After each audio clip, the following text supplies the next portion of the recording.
This is Umar for BoxNation. I'm joined by Kevin Lerena, who's got his world title defense coming up on May 1st. I've just thought of this. Has a WBC title ever been defended in South Africa or not? The first time in history. It's never been defended in South Africa. It was obviously won by two South Africans prior to me, Dingon Tobela and Sugarboy Malinga. I think Dingon Tobela beat Glenn Catley and Sugarboy Malinga beat Nigel Benn, if I'm not mistaken, Yeah. for the WBC world title. So it'll be the first time it's ever defended on home soil, which is quite special in history. So I'm proud to be doing that and happy to be fighting. Training camp's going very good. I just sparred 14 rounds today, so I'm feeling good, feeling strong, feeling fit. Just ready to give a good account of myself. Where in South Africa is that? We defending the world title in Pretoria at Times Square Arena, the Sunbet Arena in Times Square. So it's a nice venue. It's going to be big time boxing back in South Africa, so it's really cool. And then obviously defend this belt and look to see what's next. We obviously got options.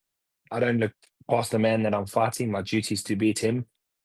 But I'd like to maybe get into a unification with the Russian guy who's the WBA Bridgeweight champion.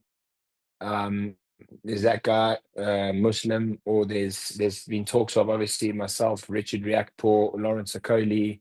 There's been big heavyweight fights there in the UK. I was offered David Adelaide prior to taking this fight, but I think David was already engaged to fight. I think it's Jamie TKV, yeah. KT TKV, yeah. And obviously now they're going to have a rematch. It seems like. So listen, I'm just excited that boxing is booming, and I just want to get this title defense done and see what's next. Either defend the belt again, go up to heavyweight, have some good fights there, as I've always done. Respect all the fighters, especially the UK fighters and on the international circuit. But I'm ready to get out there and just show my stuff as I always do. Well, that man in the opposite corner on May 1st will be Serhiy Radchenko. What can you tell me about him? Look, I mean, he's got a good pedigree in the sense of comes from that European, Ukrainian style boxing. He's been in Usyk's camp, a former Ukrainian cruiserweight champion, now the WBC silver bridgeweight champion. So we cannot look past him. I know he's coming. He wants to win the world title. He's been calling me out nonstop. The reason why the fight was made, he was literally calling me out nonstop on social media. He wants to fight for my belt, obviously because I was the interim champion and then elevated. But yeah, I don't think he realizes that he's going to be in there with a different type of animal. Maybe they underestimate me. I don't know why, but it kind of plays in my advantage, I guess. Well, listen, all being well on May 1st, and what's a historic moment, actually, as you confirmed it's the first WBC title defense in South Africa. Um, it sounds like you want to get right in the mix with a British heavyweight, Kevin. So is that the plan? Look, man, I want to defend this belt first and foremost, and then see what other options we have. I think the big time boxing is in the UK, which overflows to Saudi Arabia from time to time. So if you're marking yourself against the best, who are the best in the UK at the moment that are active? You got Daniel Dubois, Anthony Joshua, um, A Coley. David Adelaide, Fabio Wardley, Okoli. So many good fighters in the UK, right? That are good, super Hmm. good. A top up and comer like Moses Itama, who I believe has a beating on most heavyweights. I think he's a phenomenal talent.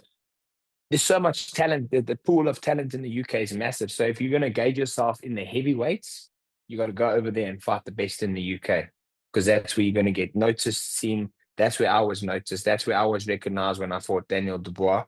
That's what did a lot to my share price. So I'm always keen to head out there. Like I said, there's big fights. I was offered, there were talks about Riakporhe and never materialized. There was talks about me and Lawrence Okoli. We actually went to Perthford or we're meant to fight defend the Bridgeweight, but Lawrence went up. He wants to fight at heavyweight. He's got a high ranking now. If I'm not mistaken, he's in the WBC top three. Number one. David Adelaide, yeah, number one, yeah. Yeah. David Adelaide just for TKV. David Adelaide is always going to be a dangerous fighter, a big puncher. You got Fabio Wardley fighting Baby Miller, which is a very, very difficult fight for both fighters. So it's a great matchup.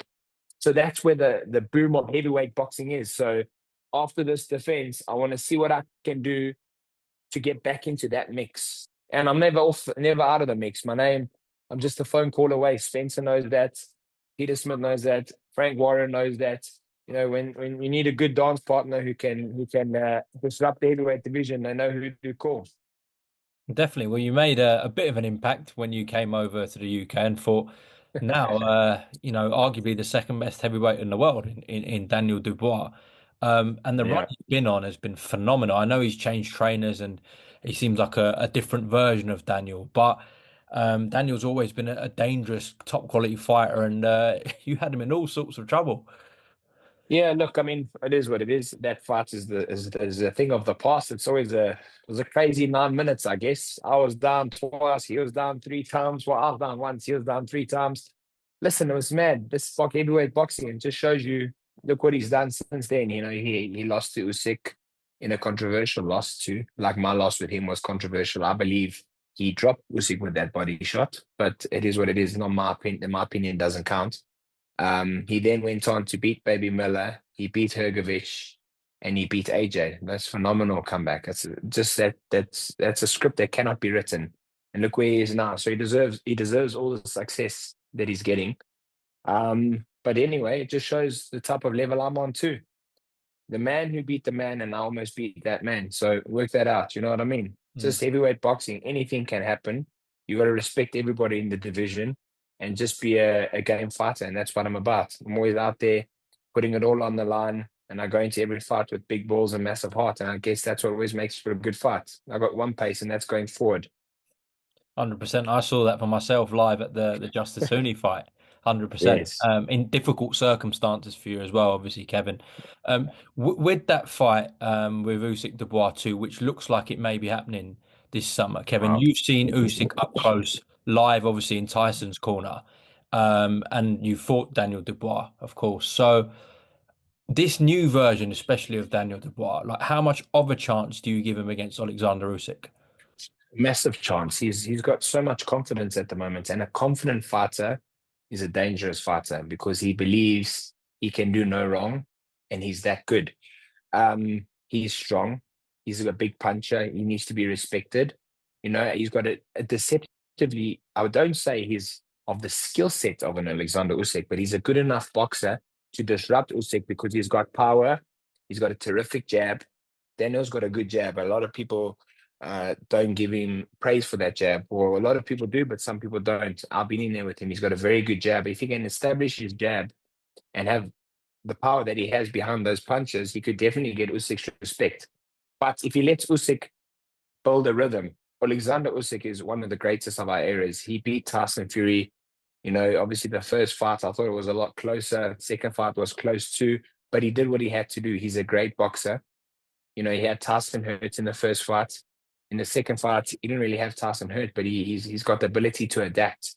And I think if he can find his rhythm, if you allow Alexander Usyk to find his rhythm, it's a very hard night for anybody. He's done it against AJ. He's done it against Daniel. He did it against Tyson. He's one of the fighters who can adapt to the power, being the smaller man, and find his way and his rhythm. So if Daniel's going to go in there and box Alexander Usyk, I wouldn't advise that. It's got to make it a dogfight. But in doing that, you take a lot of risks because Alexander Usyk thrives off that kind of stuff and those type of mistakes because he's a terrific counter puncher. But does Daniel have a chance? Most definitely. You can never count him out. He's a very powerful puncher. He's got a good, I believe, since he teamed up with Don Charles and his team, I think he has evolved. Not to take anything away from Shane McGuigan because he's also a very good trainer, but maybe Don Charles and Daniel are more suited, and he's given him the confidence to go to maybe the next level. So makes for a good fight. But Alexander Usyk right now is the man. So if Daniel Dubois beats Alexander Usyk, that is huge. Um, but I think Usyk's had two hard fights. You got to say to yourself, he's had two hard fights against Tyson. So how much of those fights have taken a lot out of him going into the fight with a younger, stronger man? You cannot take away the fact that Daniel is not, he's younger and he's stronger. So how much have those two fights, those two 12-1 wars with Tyson taken out of Alexander Usyk? He's had a lot of amateur experience. He's got a lot of mileage on the clock, but I think he's a clean living guy. So listen, it makes for a great fight. So if you're telling me that fight's on, terrific fight, it's a 50-50. Yeah, not confirmed, but it looks like it's heading that way. So we shall see if your predictions come right. I think once you've retired from boxing, Kevin, there's a job for you at the Zone in punditry. I think so, maybe. But listen, I just talk the truth. You know, I don't slag anyone off. I try to keep it as real as possible. Oleksandr Usyk, terrific boxer, hard work, great feet. His footwork is his biggest attribute. Daniel Dubois, very good jab, authoritative power, concussive puncher. If he can avoid the onslaught of Usyk in the later rounds and control Usyk with his jab and his power, he can win this fight. Well, of course he can. But if Oleksandr Usyk finds his rhythm early on, as he always does, he's got a great ability to adapt. He can adapt to any style. Look how he adapted to AJ. He adapted to Tyson. They're two very different fighters, you know what I mean? But Mm. he has the ability to adapt in all the other heavyweights and cruiserweights he fought as well. So arguably one of the best of our generation. You got to respect that. And Daniel gave a very good account of himself the first time against Usyk until he was stopped. Um, he had Usyk thinking for especially the first half of the fight, I think, and makes for a great fight. And Daniel is the reigning RBF champion, and Usyk obviously all the other marbles. So why not? Going to be a unification, isn't it? Yeah, undisputed. Yeah, absolutely. Listen, Kevin, Yeah, and huge. best of luck in your title Thank you. defense on May 1st, and then hopefully, if that fight does happen, you'll be in the UK, and we can drum up some noise with some heavyweights and yourself over here. Yeah, of course. Look, I'm always down. You know that. You ask Uncle Frank, is Kevin Arena ever down for a good fight? Ask Spencer, say, hit me up. You know I'm there. Absolutely. Well, listen, catch up soon, and as I All said, right, good luck in brother. your fight. Thank you for checking in. All the best, brother. Top man, Take thank you. care. Queensbury, The biggest fights, and the biggest nights. home of champions. Home of knockouts. There's no way back from this. The home of the future. And this is The it. global home of boxing. Queensbury, exclusively on design.